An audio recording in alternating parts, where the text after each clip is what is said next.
예레미야 42장 19절에서 22절 말씀을 함께 읽겠습니다. 유다의 남은 자들아, 여호와께서 너희를 두고 하신 말씀에 너희는 애굽으로 가지 말라 하셨고, 나도 오늘 너희에게 경고한 것을 너희는 분명히 알라.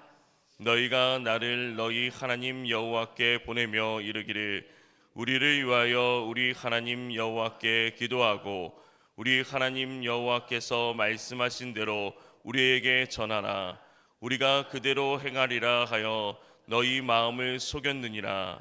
너희 하나님 여호와께서 나를 보내사 너희에게 명하신 말씀을 내가 오늘 너희에게 전하였어도 너희가 너희 하나님 여호와의 목소리를 도무지 순종하지 아니하였은즉 너희가 가서 머물려고 하는 곳에서 칼과 기근과 전염병에 죽을 분명히 알지니라. 아멘. 오늘 하루도 그리스도 예수의 성품을 닮아가시는 삶이 되시기를 주님의 이름으로 축복합니다. 지난 설 명절 기간에 TV 채널을 여기저기 돌리다가 백종원의 골목 식당을 보게 되었습니다. 이 백종원이 직접 주방에 들어가서 일도 하고 서빙도 하는 모습에 흥미를 느꼈는데, 알고 보니 떡볶이집 사장에게 직접 시범을 보여주는 것이었습니다. 백종원은 프로답게 디테일하게 또 때로는 순발력 있게 잘 그것을 해나갔습니다. 특히 양념장을 만들고 새로 개발하기 위해서 수백 번 레시피를 연습하는데 자신은 그 과정이 즐겁고 너무나도 행복하다는 말이 무척 인상적이었습니다. 떡볶이집 사장도 백종원의 조언을 열심히 메모하며 열의를 다졌습니다. 그런데 멸치국수 사장님은 상황이 달랐습니다. 백종원의 조언을 처음에는 따른 듯 하다가 나중에는 자신의 요리 방법을 그대로 고집하기 시작했습니다. 그러면서 새로운 몇 가지 메뉴를 추가하는 것이 더 좋겠다는 아이디어까지 냅니다. 처음에는 당황하다가 이 백종원이 당황하다가 점점 커지는 화를 스스로 갖가지 참으며 원하는 대로 하라면서 그 말을 남기고 떠나가는 것을 보았습니다.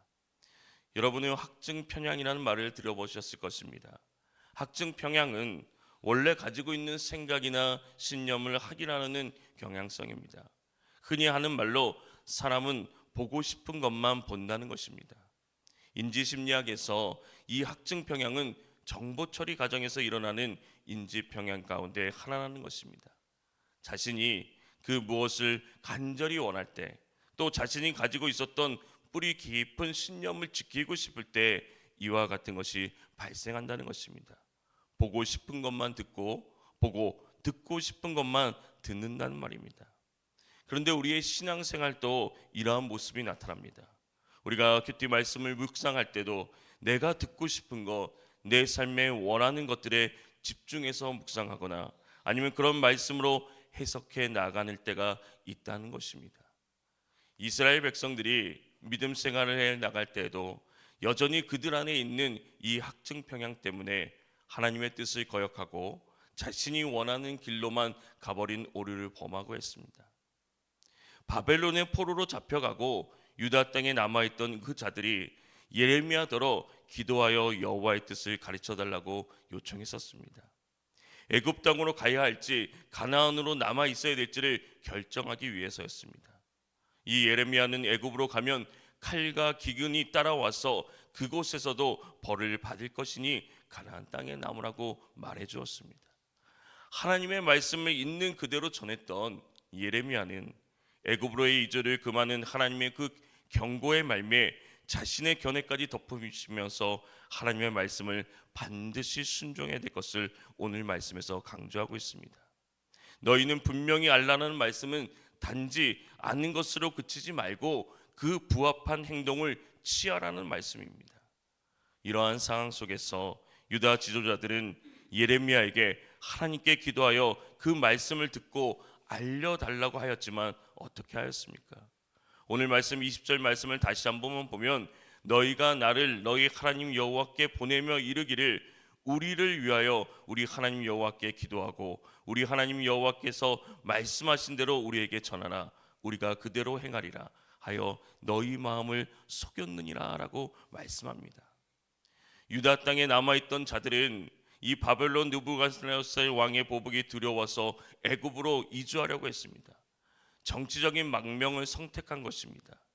그들이 가는 길에 베들레헴 인근에서 선지자 예레미야를 만나게 되었고, 그 예레미야에게 자신이 가야 할 길과 그리고 앞으로 해야 할 일들을 묻기 시작합니다.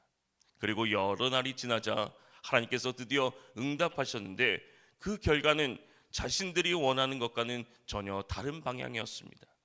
그때 그들이 가지고 있었던 그 열망, 적어도 애굽으로 피하면 당시 고대 강국의 바벨론의 세원을 막아설 수 있는 유일한 피난처가 될 것이라는 생각을 했다는 것입니다. 애굽의 그늘 아래 가기만 하면 이 위험으로부터 보호받을 수 있을 것이라는 생각, 그리고 그 땅이 비옥하고 풍요로운 땅이라서 그곳에서 누리는 소산을 먹으면서 살아가면서 편안하게 살아갈 수 있겠다는 그 열망이 강하였기 때문에 하나님께서 하시는 그 말씀이 주어졌음에도 불구하고 그것들을 듣고 싶어 하지 않았습니다. 하나님께서는 이들의 마음을 너무나도 잘 알고 있었습니다. 너희 마음을 속였다라고 말씀합니다. 유다의 남은 자들과 지도자들이 이미 불순종과 패역한 마음을 품고 고집하는 그들의 잘못된 마음을 아시고 계셨습니다. 하나님께서는 하나님의 응답과 아무 관련 없이 이미 애굽으로 가려고 결정하고 있는 이 유대 백성들의 마음을 꿰뚫어 보고 계셨습니다. 이들의 가증하고 거짓된 기도는 하나님의 심판을 받기에 충분했습니다. 마음을 속였다는 말은 다른 말로 하면 치명적인 실수를 저질렀다는 것입니다. 목숨을 내걸었다는 말과도 같습니다. 사실상 지킬 마음도 없으면서 하나님께서 말씀하시는 대로 반드시 지키겠다고 약속한 것은 하나님을 기만하는 행동이었습니다. 장차 저지를 이 불순종에 더하여 한 가지 죄를 더 얻는 미련한 행동이었습니다. 왜냐하면 하나님께서는 잘못된 행위도 싫어하시지만은 그것을 통하여 심판도 하시지만은 위선된 마음 역시 싫어하시고 심판하시기 때문입니다. 이처럼 예레미야가 유다 지도자들에게 그들이 그들 마음을 속였다고 지적한 이유가 무엇이겠습니까? 이어지는 말씀을 보면 너희 하나님 여호와께서 나를 보내사 너희에게 명하신 말씀을 내가 오늘 너희에게 전하였어도 너희가 너희 하나님 여호와의 목소리를 도무지 순종하지 아니하였은지라고 말씀합니다. 예레미야는 이 모든 것을 다 알려주었다고 말합니다. 그런데 나를 청해서 다시 하나님의 말씀을 들었는데도 그대로 따르지 않았다고 말합니다. 유다 지도자들과 백성들은 예레미야 선지자에게 하나님의 뜻을 묻기만 할 뿐 그들의 마음에는 애굽으로 갈 계획으로 가득 차 있었습니다. 그래서 예레미야에게 하나님의 뜻을 묻기만 할 뿐이지 순종하지 않았습니다. 선지자로서 예레미야는 하나님과 백성들의 중보자 역할을 성실하게 감당했던 반면에 남은 유다 지도자들은 자신들의 입으로 한 말조차 지키지 않는 위선된 자임을 드러냈습니다. 그들은 하나님의 말씀을 자기들이 원하는 것, 듣기만 하고 싶은 것, 그것만 골라서 들었다는 것입니다. 아무리 하나님이 직접 말씀하셔도 마음에 들지 않으면 순종하지 않았습니다. 하나님의 말씀으로 취급하지 않았으니 여호와 하나님께서는 그들에게 하나님이 아니었습니다. 하나님을 따를 뜻이 전혀 없었으면서도 말로만 그렇게 예레미야를 속인 것이, 그것은 바로 하나님을 속인 것이 되었습니다. 왜 이러한 일들이 일어났겠습니까? 멸망하기 직전에 있는 이 유다 백성들이 하나님 앞에서 자신의 마음을 속이면서 죄를 짓는 것은 이미 오래된 우상 숭배이고 거짓을 싫어하는 하나님의 참된 성품을 완전히 망각하며 살아갔던 그 삶에 빚어진 결과인 것입니다. 유다의 남은 백성들이 이처럼 애굽으로 가고 싶은 강렬한 소망을 가지고 있었음에도 불구하고 하나님께서 말씀하시면 무엇이든지 그대로 따르겠다고 응답하겠다고 얘기했던 것은 가증하고 위선된 태도였습니다. 그래서 그들은 공의로우신 하나님에 의하여 심판받는 것이 불가피하게 되었습니다.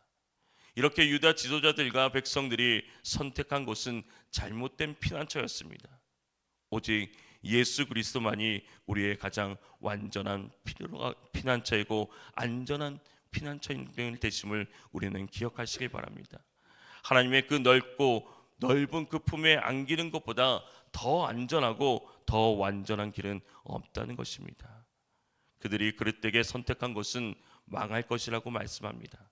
내 생각과 계획을 내려놓고 겸손히 하나님의 뜻을 묻는 시간을 가져야 되는 것입니다. 오늘 내 안에 영적인 확증 평양은 무엇입니까? 내가 원하는 하나님, 내가 원하는 계획을 인준해 주시는 그런 하나님이십니까? 아니면 내 뜻을 따라 내가 원하는 복을 내려주시는 그 하나님만을 바라보고 있지 않습니까? 오늘 살아가는 우리에게 이 말씀은 심각하고도 진지하게 자신을 되돌아보게 합니다. 기도하면서 내 뜻이 내가 원하는 시기와 방식으로 이루어져야만 한다고 고집할 때가 많습니다. 하나님의 말씀보다는 자신의 생각과 아집으로 밀어붙이려 할 때가 있다는 것입니다. 사랑하는 성도 여러분, 오늘 말씀 우리가 마음에 새기면서 하나님께 묻고 그 말씀에 순종하기 위해서 우리 자신이 실천하며 나가야 될 것은 무엇입니까? 신념과 고집은 비슷한 것 같으면서도 다르다는 것입니다. 우리가 고수해야 할 신앙이 아집이나 고집이 되어서는 안 되는 것입니다. 내 마음의 생각들을 내려놓고 하나님의 선하신 그 계획에 귀를 기울여 살아가시길 바랍니다. 좁은 길, 좁은 문이랄지라도 순종하는 삶이 되시길 바랍니다.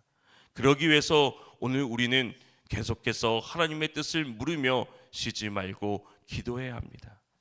오늘도 우리의 믿음을 견고케 하고 무엇보다도 건강하고 균형 잡힌 영성으로 나의 고집이 아니라 하나님의 뜻을 바로 알아 우리의 삶 가운데서 주님의 뜻을 이루어가는 복된 날이 되시기를 주님의 이름으로 축원합니다. 하나님 아버지, 우리의 생각과 고집을 내려놓고 오늘 주시는 말씀에 순종하는 삶이 되게 하여 주시옵소서. 보고 싶은 것만 보고 듣고 싶은 것만 듣는 것이 아니라 주님께서 우리에게 말씀하여 주시는 그 음성을 듣고 행하며 살아가는 날이 되게 하여 주시옵소서. 주님이 머물라 하면 머물게 하시고 주님이 가라고 하시면 순종하여 가므로 주님과 동행하는 복된 인생이 되게 하여 주시옵소서. 오늘 하루도 주님의 성품 유연성을 닮아가기를 원합니다. 하나님의 뜻을 묻고 아는 것으로 끝내지 않고 다를지라도 순종하며 나아갈 때 주님의 뜻이 우리를 통하여 온전히 이루어지게 하여 주시옵소서. 이 시간 간절히 기도합니다. 주님, 부르짖으며 나갑니다. 우리의 부르짖음을 들으시고 응답하시고 역사하여 주시옵소서. 주님이 살아 역사하심을 오늘 또 보게 하여 주시옵소서. 예수님의 이름으로 기도합니다. 아멘. 오늘 말씀 우리가 생각하면서 오늘 우리가 묻기만 하지 말고 순종하게 하옵소서. 우리 교회가 하나님의 뜻을 온전히 알고 따르게 하옵소서. 이 땅이 하나님만을 의지하며 살아가게 하옵소서. 우리 이 시간 주님의 이름을 간절히 부르며 기도하며 나아가겠습니다.